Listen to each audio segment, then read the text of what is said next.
Hello, everyone. Good afternoon, and welcome to the next session of CME Palooza Fall. I am Scott Cover, one of the co-producers of CME Palooza Fall, and I would like to welcome you to our next session entitled CME Fads, Gone for Good or Coming Back Around. This session is sponsored by Creative Educational Concepts. Our moderator, who I will introduce shortly, is Dr. Caroline Pardo, the General Manager of Haymarket Medical Education. So I hope that everyone, I'm trying to catch a fly that's flying around me. Hope everyone brought their fad for today. So I have my Rubik's Cube that I can hopefully try to figure out in the 45 to 50 minutes while this session is going on. So before all of our sessions, before we start, we always like to recognize all of our sponsors. So our gold sponsors for CME Palooza Fall, Academic CME, Med Learning Group, our silver sponsors, ASIM, Creative Educational Concepts, Creative Educational Concepts, Global Education Group, Haymarket Medical Education, Infograph Ed, Medscape Education, Physician Education Resources, and Prova Education. And our many bronze sponsors, Answers in CME, Academy for Continued Healthcare Learning, Antidote Education Company, Catalyst Medical Education, Clinical Care Options, CMEology, Global Academy for Medical Education, Helio.com Education Lab, Integrity Continuing Education, Integritas Communications, Paradigm Medical Communications, Peer Audience, Postgraduate Institute for Medicine, Primary Care Network, PVI, Red Med Ed, RMEI, and Vindico Medical Education. So quick speaker disclosures. Please note that the opinions, discussions, and/or conclusions expressed by our panelists are their own and do not represent an endorsement or position of their employer, parent company, or affiliates. So as with all CME Palooza sessions, there are two ways to ask questions during this and all of our sessions. You can use the CME Palooza text line to send in a question. The number is 267-666-0CME, that's 0263. Or you can tweet your question to us using the CME Palooza hashtag. And we will get to as many questions as we can throughout this session. We've had a lot of good interactivity so far with all of our sessions, so hopefully people will continue to ask questions throughout this session. And with that, I am going to change the screen to look like this, and I am going to turn it over to Caroline to introduce the remaining panelists and to get this session started. Absolutely. Caroline, take it away. Yeah, thank you, Scott. So my panelists will each introduce themselves in just a moment, but we wanted to start by laying the groundwork that we loved the question of CME fads gone for good or coming back around. We found this to be an intriguing question, and we chose to answer it by going back to the roots of what is a fad and what makes a fad versus what gives certain things staying power. So my group, or my co-panelists today, they were fantastic in helping us think very creatively about this answer. And I'm going to let each of them introduce themselves. We'll start with Annette. Hi, everyone. Thanks for the opportunity. Annette Boyer, Vice President of Business Development at Premier. I am a pharmacist by profession, but I have a background in managed care, education, performance improvement, and I'm delighted to be part of this panel with my outstanding faculty. And Kurt? Hi, I'm Kurt Snyder. I welcome everyone. I'm excited about this. I am the director of CME at Stanford University, a large academic health center, and I'm excited to be here.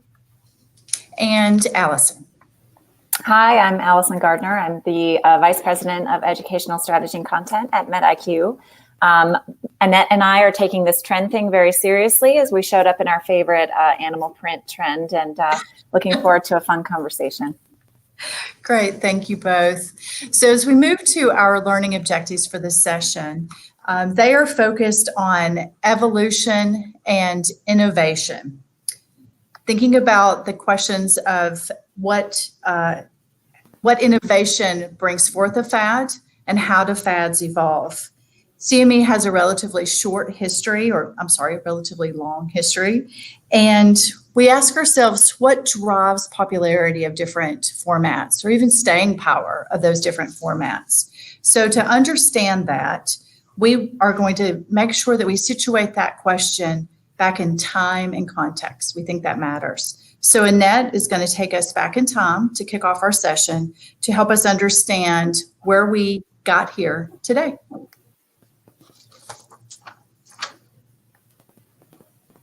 Annette? Sure. So Scott, so we have a slide called an increasing recognition of quality in healthcare, and that would be a great slide to show here. But Annette, maybe you can kick it off. Absolutely. Yeah. So you were probably preaching to the choir, but we thought we'd establish a background. Over 10 years ago, there was an increasing recognition of quality in healthcare. Three major stakeholders: you had health systems and payers, healthcare professionals, and patients and caregivers. In the health system and payer space, there was the movement of paying professionals on the basis of value and quality, and not just the services that they provided. There was the enhancement of pay-for-performance programs and the building of networks within networks.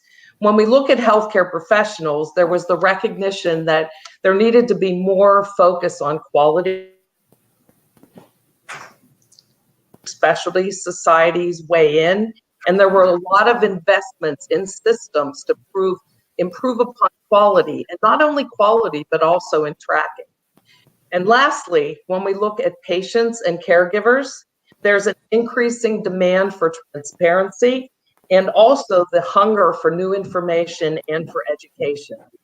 So what does this boil down to? It boils down to the need for professional education. It continues, and make sure that we align this with competency. So as we move to the slide that shows some key timelines in CME evolution, we think we can carry this story a little bit further and help the audience understand that the context matters and understanding what has staying power as a fad. So we have a slide that shows some key CME evolution time points. So Annette, maybe you could cover those while we're waiting for that slide to pop up. Absolutely. 2001, we had the Institute of Medicine produce a report called Crossing the Quality Chasm, a new health system for the 21st century. And the conclusions from that report that there were competencies that were needed for all healthcare professionals, physicians, nurses, pharmacists, PAs, and it continued. The current system did not provide the skills for those professionals, and there were no processes in place back in 2001 that allowed continuous support for professional education and improvement. Fast forward, 2002, winds of change came. We had the Conjunct Committee on CME, reform and reposition CME.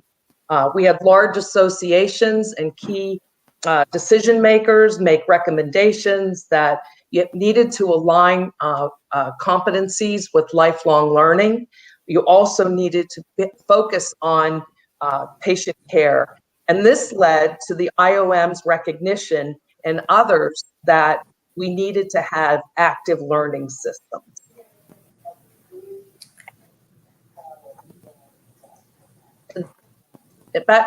I think the next slide, Scott. Thank you. 2005, there's probably a lot that happened between 2002 and 2005. But in 2005, the American Board of Medical Specialty required performance improvement for maintenance of certification part 4. 2006, success. We finally get CME recognized as the bridge to quality. Accreditation criteria was updated. It supported healthcare professionals in improving patient care and also encouraged collaboration between different types of organizations.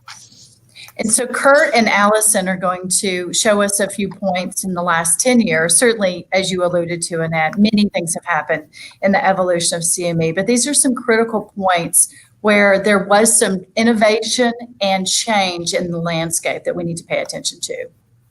So in 2009 is when Don Moore published the famous pyramid based off of the Kirkpatrick model, which has really revolutionized and changed the way we think of CME. My guess is every office in the United States that does CME has this somewhere in their office.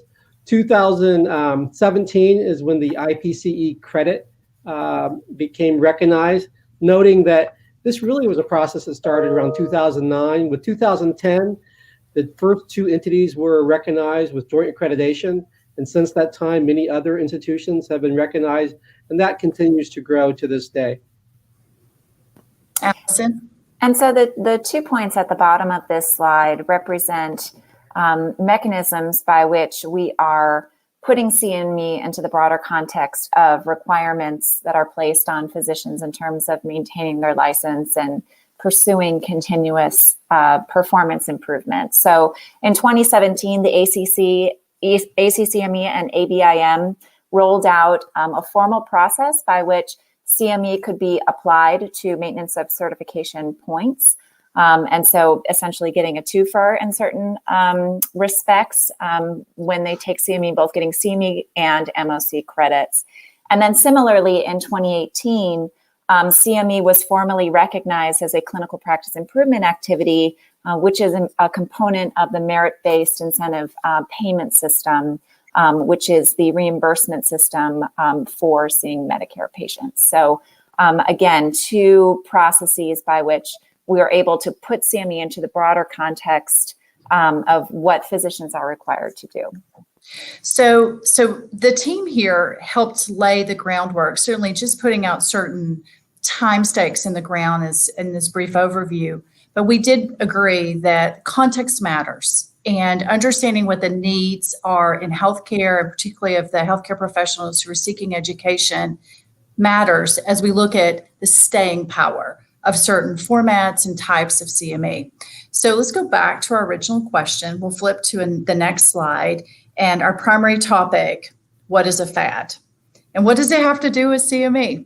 So Alison, can you help us first distinguish the difference between a fad and a trend? Sure. So we'll dive into a little bit of semantics here, but we think it's an important differentiation for the context of this discussion as we think about fads versus trend in our world, in our work in continuing medical education. So what is a fad? We see fads as being these flashes in a pan, kind of one and done, or at least we hope they're one and done, represented by the images on the right side of the slide here. So these are all very recognizable as being associated with a very distinct point in time. And so fads, they come up quickly. They kind of take over, and just the pre-conference before we all went live here today, we were talking about different fads, and I have school-age kids, and so fidget spinners were our existence in about 2017. And Alison, does this mean I can't wear my tie-dyed shirt anymore? It means you can do whatever you want. And so how do we differentiate that from a trend? And so we see trends as having more of that staying power that Caroline was alluding to. And so these are things that tend to get stronger over time. They're not the flash in the pan, here today, gone tomorrow, but rather they're meeting a really important need in whatever function that they serve. And so they stick around. And the other point that we think really helps distinguish a fad from a trend is that they evolve slowly and they advance consistently. So what it might look like today is not necessarily the same as it will look in the future. And we'll talk a little bit more about that as our conversation goes on. And I think what one of the things that we've learned is that there are certain nuggets of knowledge that we get from fads, but we're able to really build upon that and take that into learning and build really good education from it. Mm-hmm. Absolutely. So I'm going to pause here before we move to some examples. I'm going to ask my colleagues, because we've been thinking about this for a couple of months. What drives change in CME? Is it the healthcare landscape? We've made a pretty strong argument that context matters. Is it our learners, healthcare professionals, and what they want? Is it other CME providers? Can any of you want to speak to that? I think it could be all of those. Everybody, we could agree or we could disagree, but if we just think about the healthcare landscape, you have the movement from, into value-based purchasing and value-based payment programs, and that educational component falls upon that professional. And so a healthcare professional needs to have that education at their fingertips, at their point of care, in order to be able to meet those types of payment programs. They're learners, and so that's very important to them. Kurt? I think for me, the format in particularly is driven by people's experiences by going to other conferences and other educational formats. And so could be K through 12 or undergraduate education or professional education. We're seeing a lot of innovation and new technology come into adult learning in general. And I think that's driving some of the push to do more advanced things in CME as well. So maybe even outside of all of it, but looking around to the external as well. Alison? And I think I would add that we as a CME community have so many great opportunities to learn from each other. I think this forum is a good way to do that. Certainly Alliance meeting, the annual meeting, and then the other meetings are held throughout the year. So we can see what other people are doing and talk about it and think about it and bring it into our own shops and figure out how can we take the best of what we're seeing across the industry and incorporate those really great pearls into our own education, all with the goal of, raising all boats for everybody to make sure that the learners on the other end of that education really get an experience that's going to matter and improve healthcare across the board. Great. So we've laid a good foundation, and I'm sure that Scott's made real advancement on his Rubik's Cube. So we're going to move to some very specific examples where we would say this is evidence of a trend rather than a fad in CME. So I'm going to start with the first one, and then we'll move to some more in-depth examples. This is one that I think we can see from the recent ACCME annual report, the one most recently received or released. And in it, don't even have to do so much interpretation of the chart, but to see visually that on the left, the pink bars are growing over time. These represent intranet or enduring material formats. And interestingly, you see some of these key aspects of trend that Alison helped us understand displayed visually in front of you. You see consistent growth over time. You see adoption and uptake that grows and stays consistently growing over time. And importantly and interestingly, and we had a good time talking about this as a group, you see that it has the growth in the internet or enduring material has not led to a decrease or sacrifice in any uptake or use of the other formats. In fact, it appears to be quite complementary. So we would say that this is an example of consistency and staying power. Thus, we might infer that internet or enduring materials as a format are here to stay. So we'll move to another example and see this in action. Annette and Alison are going to take us through the example of the context, which help us both innovate to PICME and then evolve it and where we are today. Thanks, Caroline. So I had to laugh when we got this graphic because 30 years ago, I did have that old VW. So I was hopeful that the new version does have air conditioning and also heat because mine didn't. But I just want to just make a comment to put this into perspective for those that are participating in our session. I'm a product of CE City, which was in the education business 24 years ago, and we were acquired by Premier in 2015. So a lot of my comments that I am going to talk through are really about my experience that I had with education under CE City. So let's go back to the 1990s.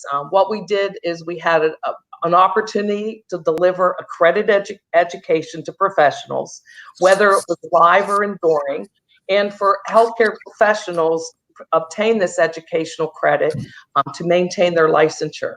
Most of the content back in the 1990s was supported by life science companies. Some of it came from government agencies, but the life science companies had the largest budgets, and each had different requirements on how to submit for educational grants. At that time, there was a huge need for technology platforms for delivering education, tracking a curriculum for healthcare professionals, and maintaining that transcript. There was also a need from the specialty societies and other organizations to have content distribution to their healthcare professionals. So a lot of custom portals for medical and professional societies popped up, whether it was the opportunity to deliver live education through webcasts, or having, as Carolyn pointed out, as a trend where it was internet-based, and the need for reporting through that process. So what we evolved to was a need for PIC. So performance improvement became a need. I'm part of the first generation, that blue VW that's up there. They were web-based programs that had 3 stages that were built on the AMA model, where you would measure, intervene, and then remeasure, and then submit for 20 credits. The value that provided was performance benchmark against yourself, peers, either the specialty that you were engaged in, or national standards if they were available. There was new knowledge in this space back then on how healthcare professionals were actually practicing. Some of the barriers was manual entry, minimum of 20 charts. Patient charts the data had to be entered. There weren't really any incentives. There was no connection at that point with any payment programs. Meaningful measures on how to evaluate healthcare professionals. There was very few measures, not like what we have today. And there was a wait time for remeasurement, which was usually greater than 90 days. I remember working on a project with NCQA around a HEDIS measure for ADHD. I think it took us 2 years to complete that program. We did not have, once we completed it, we felt so good that we were able to educate a number of healthcare professionals around what was needed for the diagnosis and therapy recommendations for ADHD, but there was no ability at that time to scale it.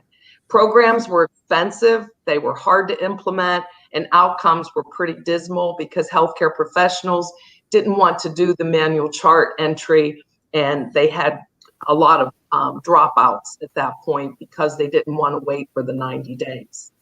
So then we moved to second generation, which became more relevant to practice. Found ways to upload data into the existing systems. It was the same process and the opportunity to submit data, but you could also submit your data to the medical boards in order to get some type of credit. So the journey continued into the 2000s. Grant submission requirements changed, that some of the grants were only allowed to be submitted by accredited educational providers or providers that were pre-approved. Funders' budgets decreased, less education was available, and education had to be more targeted to those healthcare professionals. There were a lot of new biopharmaceutical treatments available. Education became much more detailed, much more complex. Programs needed to show outcomes, as Kurt had pointed out.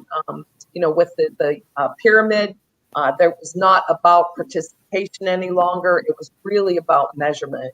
And then there was need to produce more innovative ways for education, whether it was through your mobile device, whether it was podcasting. Some organizations became very creative in gaming, just to keep healthcare professionals engaged and also to come back. Third generation, I'm going to turn this over to Alison because I am the oldest one of the group. Thanks, Annette. So I think if we look historically at the story of PICME and what Annette just described for us, what is the trend that we can pick out from that model? What is the nugget of the original PICME model that was so valuable, that was worth moving forward? And I think the field has advanced forward with this. And I think the key is being able to objectively measure performance. And that's what we were trying to do with PICME, right? With the 20 charts and the abstraction and the pre and the intervention and the post. And it gave us a much clearer picture of what actually is happening in practice versus asking a physician, what do you do in this situation, and having them answer. There's often a world of difference between what they say happens and what actually then goes on to happen. So as we think about the challenges that Annette talked about with that original PICME model, we needed to evolve. We needed to take this really rich source of information from an educational point of view and a practice improvement point of view and evolve it.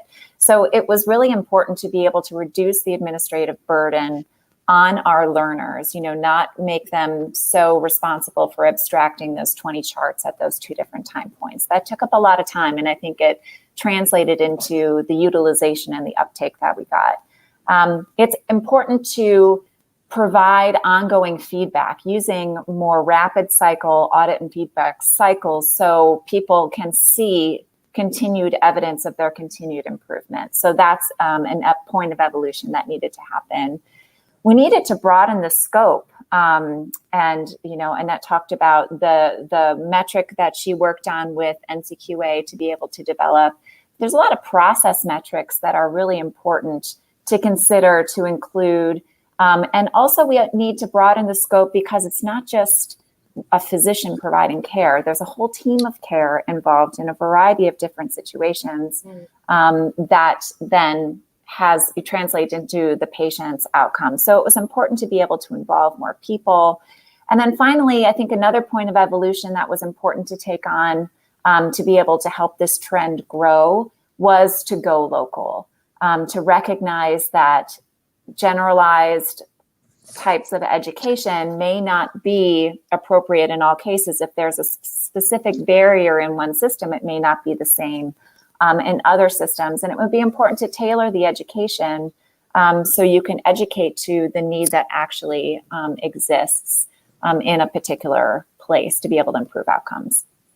And so this is the slide that Scott had put up before, where we started to evolve from PICME to QICME, right? So we swapped out a letter. We took a jump one down the alphabet and moved to QICME. And so that was how this trend evolved. And really it was that data collection and objective data at its heart.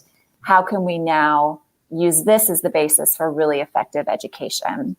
I think while a lot of the colleagues here in the CME industry developed and improved those data collection mechanisms to make it easier on our learners and make it easier for us to get the information that we need, there were new trapdoors that emerged. And so we had some, sneaky fads, I think, coming back into play.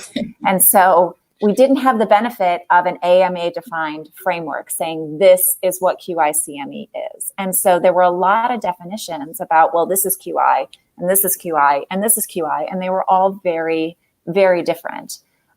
Another trapdoor is that we had a drastic reduction in the number of learners. So when we think about commercially supported CME, and we all have to report out how many people we are expecting to interact with this type of education, and supporters have to put that into their calculus of deciding, what to fund and how to use that internally to be able to justify the funds that they get from their organizations. This became a more and more difficult sell because the numbers really got smaller and smaller all the time.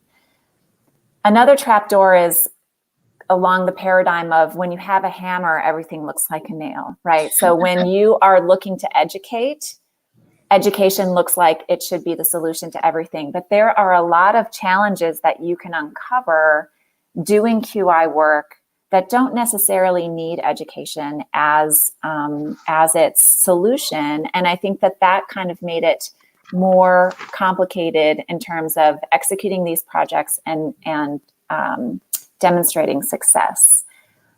There are so many factors that affect a clinical outcome. As we thought about, okay, what defines success with these projects?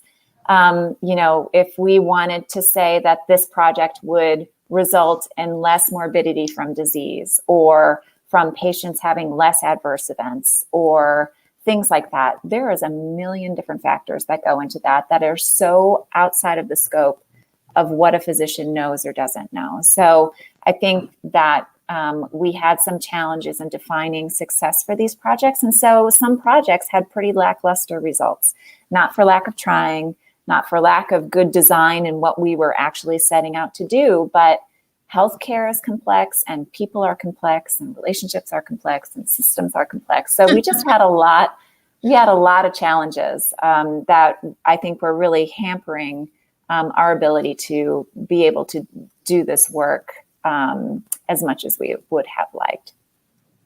And so I'll just close with, where are we now? As we look at where might this trend be now, I think QI is here to stay. And, we can open up discussion about this with the panelists.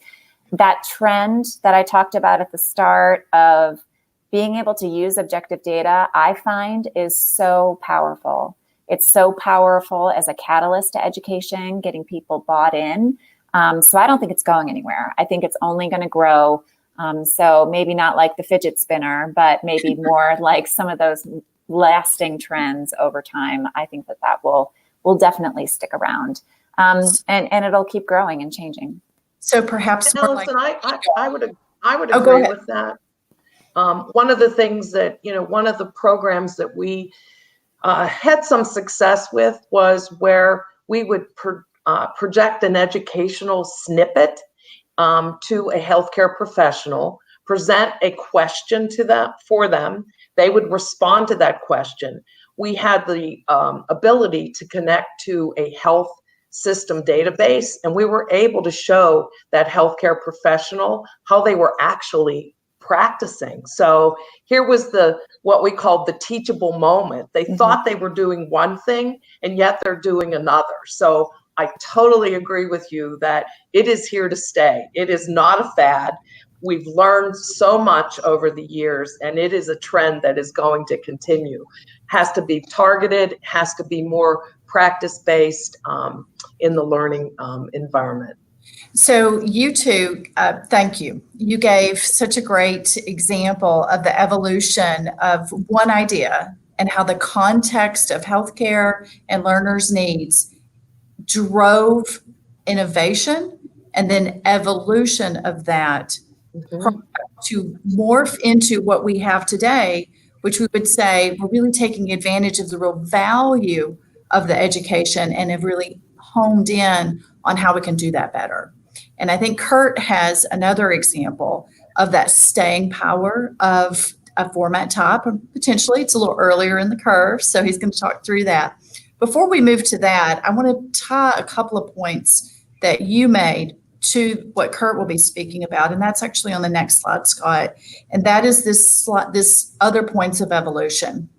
And you, Annette and Alison, pointed to the importance of data and the need for data, and to show the impact of education as a driving point for the change and the improvement over time of the PI-CME product or format approach to a QI-CME approach. And that actually shows us the importance of context again, and understanding what has staying power, what's going to be around for a while, because it really meets a need. And so, Kurt, maybe you want to pick up here and talk about that point and how that might relate to another form of CME that we could then debate is a format that's a fad or a trend. Great, thank you. Yeah, I want to steal an idea from ACCME and Graham McMahon in particular. He likes to say that we no longer just want to convey information. We want to create learning opportunities. The reality is everyone has a phone. Everyone has access to the internet. It's in the healthcare profession in America. And so information is ubiquitous. We no longer need to just provide information. People have easy access to information. So we really need to think of ways that we can create learning experiences that go a lot deeper than what has historically done. So I really like the slide of the, which is kind of like the caveman going to a modern man, where CME just needs to step up its game and to do, it needs to be done at a level that just wasn't done 20 or 30 years ago.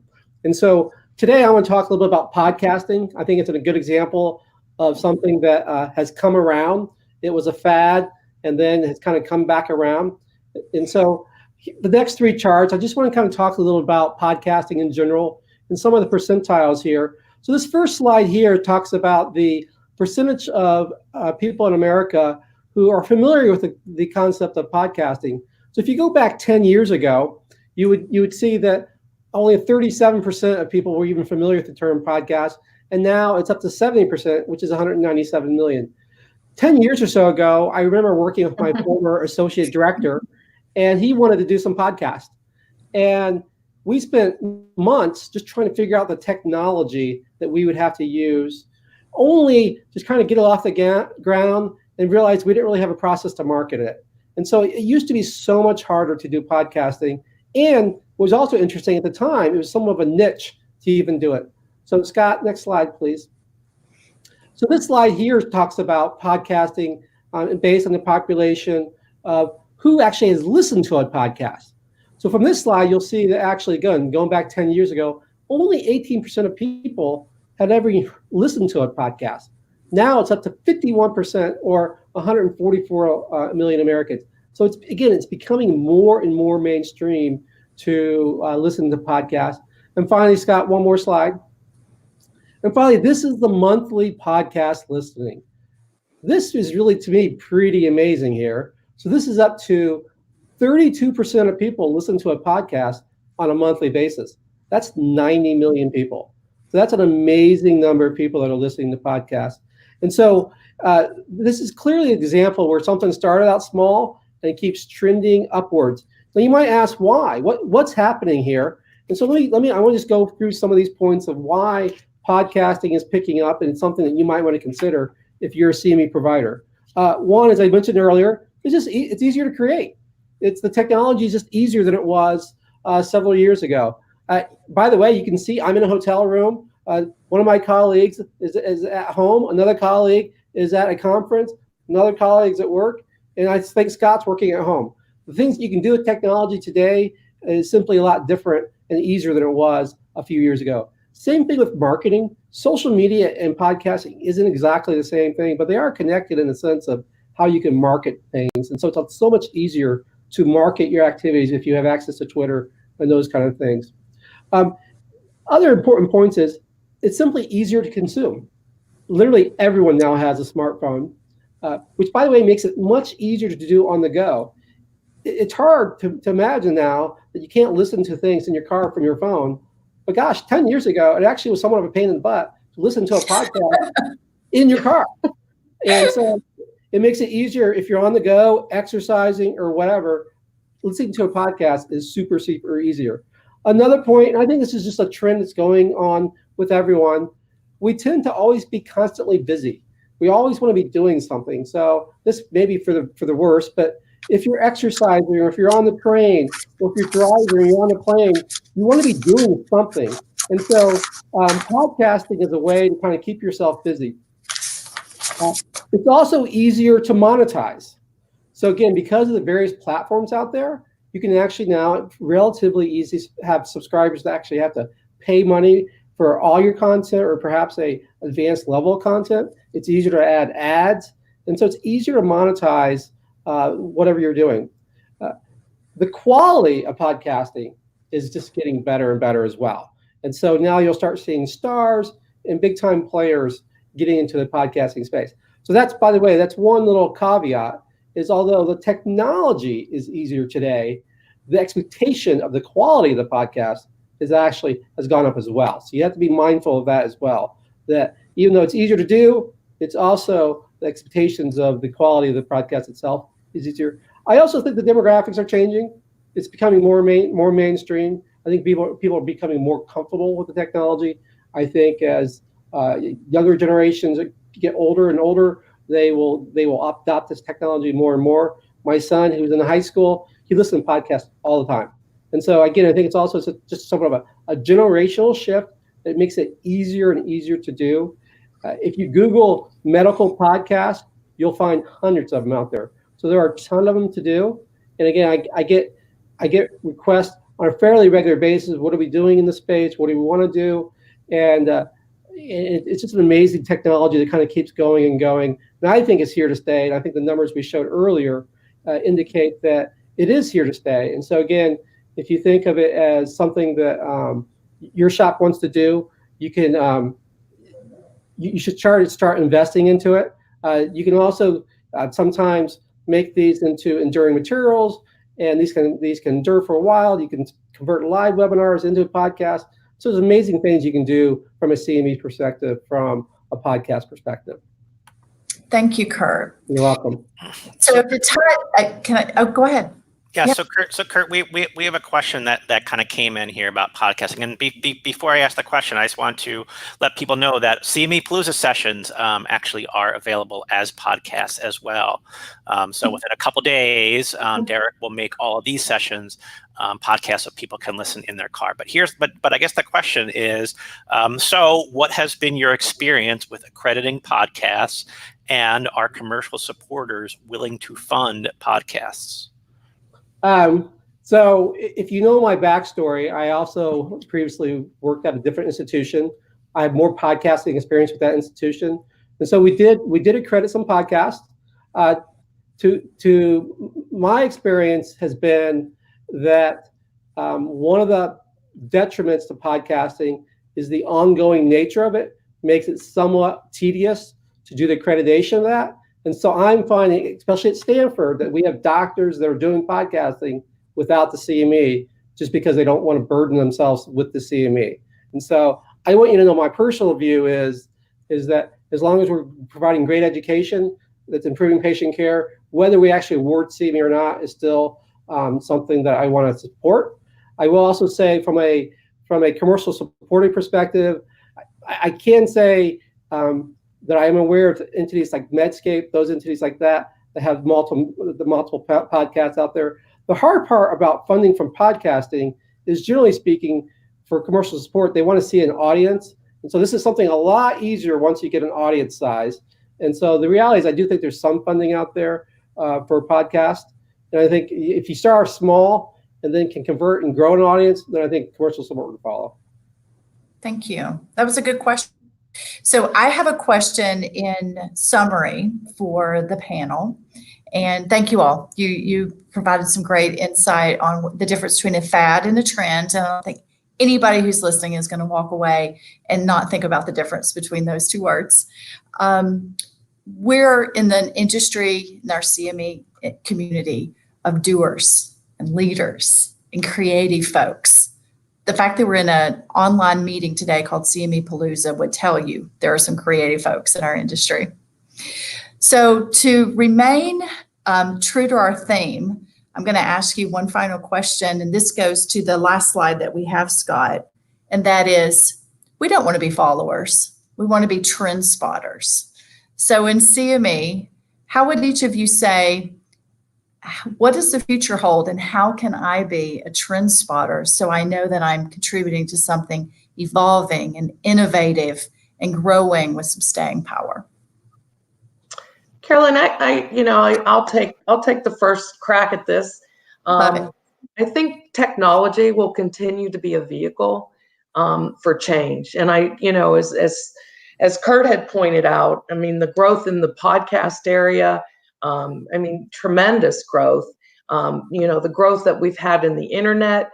But I think one of the things that Alison pointed out that, this information needs to be targeted. It needs to be at the point of care. So when practitioners are seeing patients, and it's not just healthcare professionals, it could also be administrators that need access to this type of education. It's really about getting knowledge transferred to the folks that are delivering that care.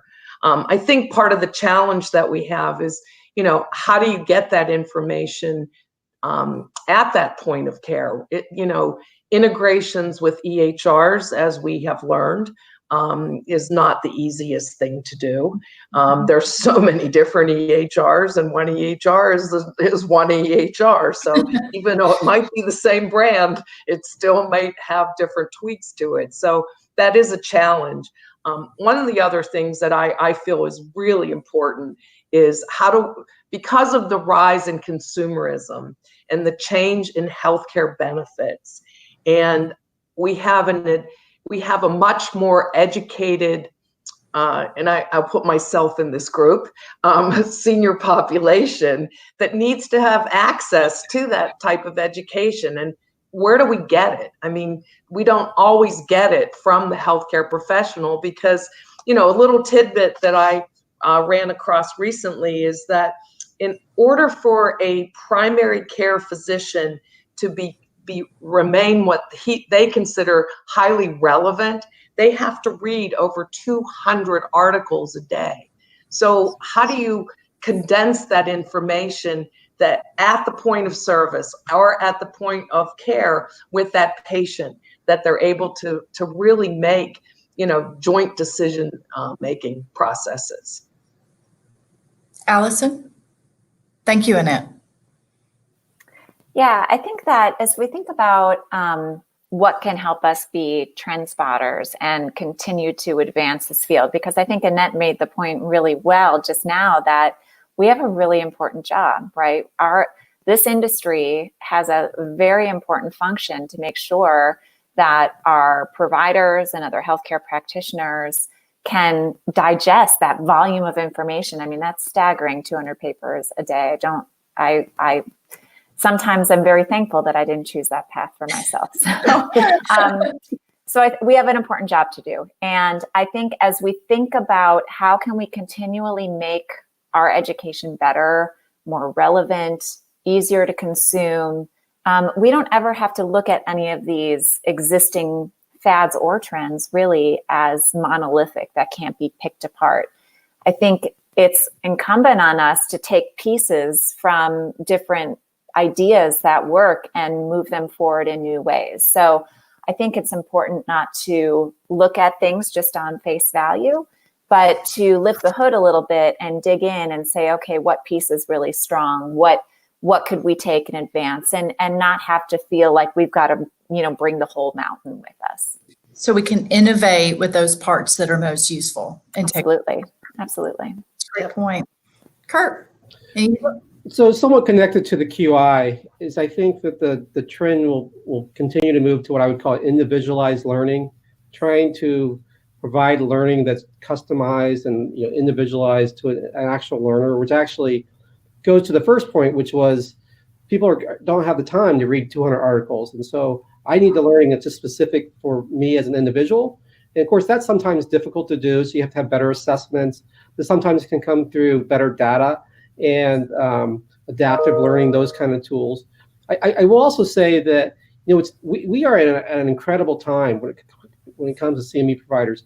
The amount of changes in medical education from technologies coming, whether it's AI, point of care type of technology, precision health, the amount of wearables that people have. And so you can imagine how much different it will be to practice medicine 5 years from now than it was just 5 years ago. And all those individuals that graduated 5 years ago, 10 years ago, 20 years ago, 30 years ago, they didn't have all this information. They don't know what to do. Telemedicine, team-based care. It's just amazing how much stuff is coming around. And so we have to figure out ways to kind of pass on that information, pass on those skills to our physicians, because people are expecting that their physicians know everything when they don't. And it's amazing now that there has been some studies where for certain things, especially skill-based things, that sometimes people that have been trained that are more recent graduates of medical school, you might actually have better outcomes because you were trained on more modern stuff. Mm-hmm. And so we have to kind of make sure that we are constantly training our physicians and kind of keeping up with things. I do want to say one thing, and it's not to me a negative on CME CME providers, But to me, the trends, again, I would go back to other adult learning areas or even K through 12. Again, I do not think that CME providers will be on what I would call the cutting edge of adult learning when there's other entities out there that are much, much bigger than we are. And so I think we can learn from our peers, whether it's at business schools or dental schools or whatever. I mean, an example will be dentistry, when it comes to like 3D education, is light years ahead of medicine. And VR is coming, but there's other industries where it's already here, and we can learn from that, which is great.